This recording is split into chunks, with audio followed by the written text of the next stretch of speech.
repairs are making good progress. Hope it's all going smoothly. Oh, hey look! They made it back as well! Flintz! Llama!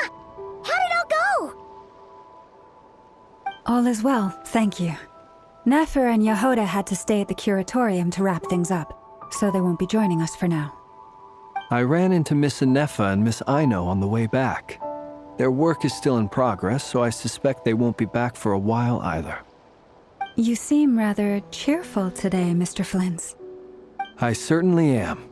I achieved what I set out to do and came away with more than I bargained for.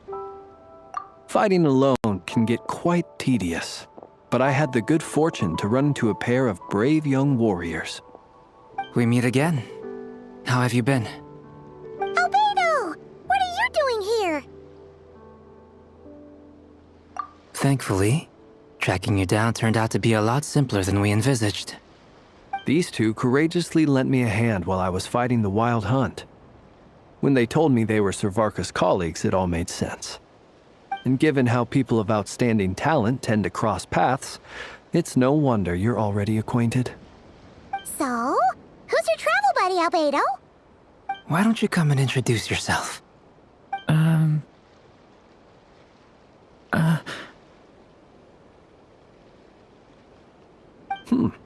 A gentleman of few words, I see, and a rather stern countenance.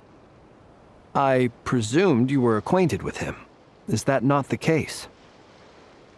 It's nice to meet you. Again. We've technically met before.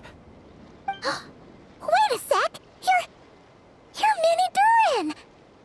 That's right. It's me. I'm glad to see you again. By the way, he says it's okay if you drop the mini. Yeah, I'm not as mini as I used to be. Interesting, isn't it? The first step towards blending into human society appears to be reflecting on whether one's name really reflects who they are. Wow! You look so different! In a good way, of course. It's great to see you looking so healthy. Thank you, Paimon. And although you're as mini as ever, I understand that diminutives don't always convey endearment. I'll be sure to simply call you Paimon as a sign of my great respect for you. Wow! You're such a smooth talker now. Paimon could get used to this. From now on, you may refer to her as your esteemed guide, Paimon. Personally, I think our little Paimon is the perfect size. When people call her Little Paimon, it's just because she's so adorable that they can't help themselves. If that's not a sign of endearment, what is?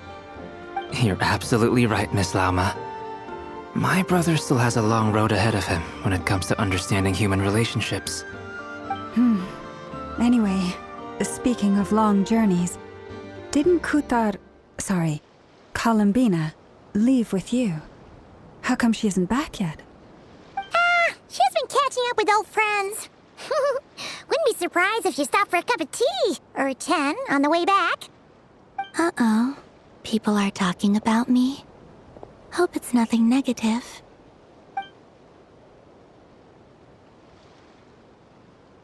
Judging from your expressions, I'm guessing it all went well? It's getting crowded here. I'll go grab some chairs. No need. This is a job for an alchemist. I'll whip some up momentarily. Thank you for your hospitality, ladies and gentlemen, but I was merely escorting my friends back. I'll be meeting Zendrone shortly, as we still have some things to discuss. It's been a pleasure, everyone. But this is where I'll say goodbye. We really appreciate your help. Oh, come on. Spare the formalities. I'm just glad I could help out some true friends. I understand. Well, bye for now, Harlequino.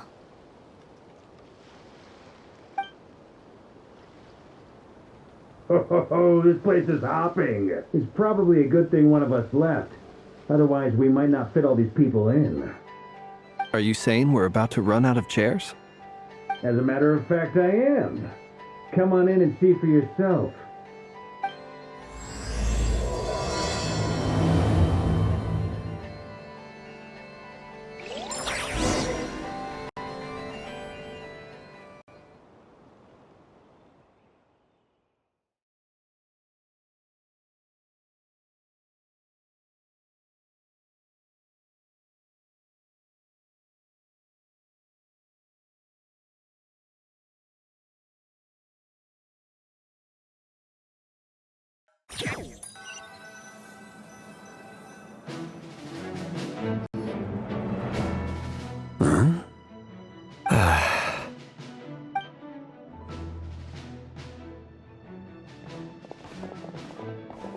I overheard your little chit-chat outside, by the way.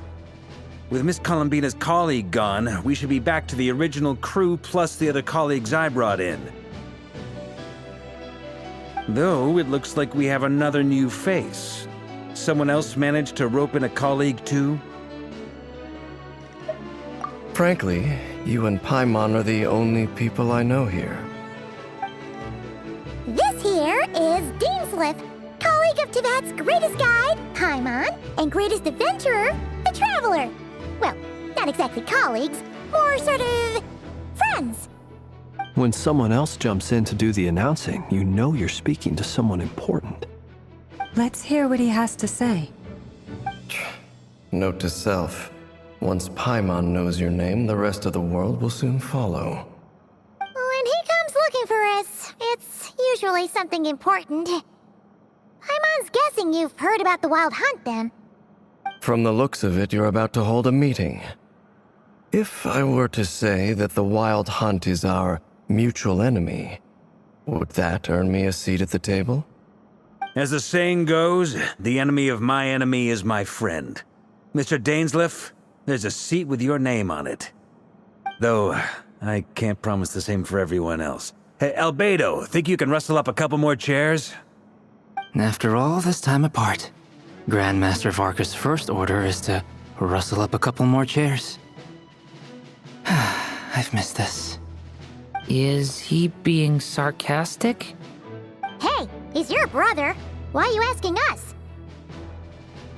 I've still got a lot to learn about the nuances of human conversation. Trying to decipher Albedo's way of speaking has been like jumping in at the deep end. Oh, good point. Paimon gets you now. Don't sweat it. There are people who go their whole lives without getting the hang of it. You're ahead of the game already.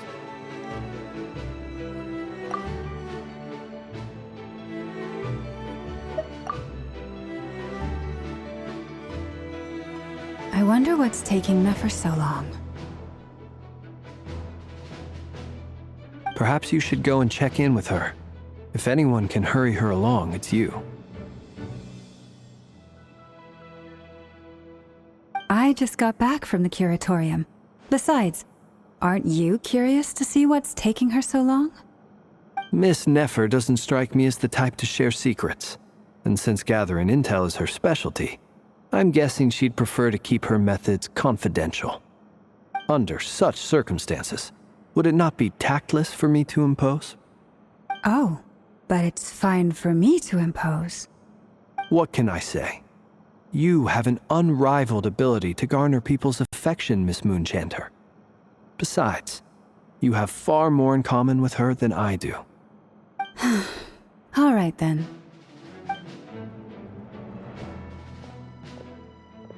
Impressive. She barely fought back at all. I admire your powers of persuasion, my friend. As I'm sure Miss Lauma will realize soon enough, the trick in life is to always pitch in with other people's responsibilities so that you can be selective with your own. Another trick is to simply hide in the background. Spoken like a true sage. Anyway, looks like we've got some time to kill before the meeting. Let's take a little breather, folks. And feel free to chat amongst yourselves. We'll get down to business once the other two arrive.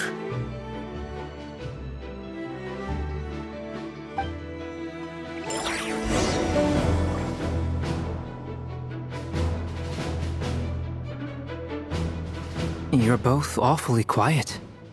Why don't I start us off with an icebreaker? Much obliged. Have either of you ever had your portrait painted? If not, I'd be glad to help. That sounds like a lovely idea. You know how to paint, then? I dabble occasionally. He's an excellent painter.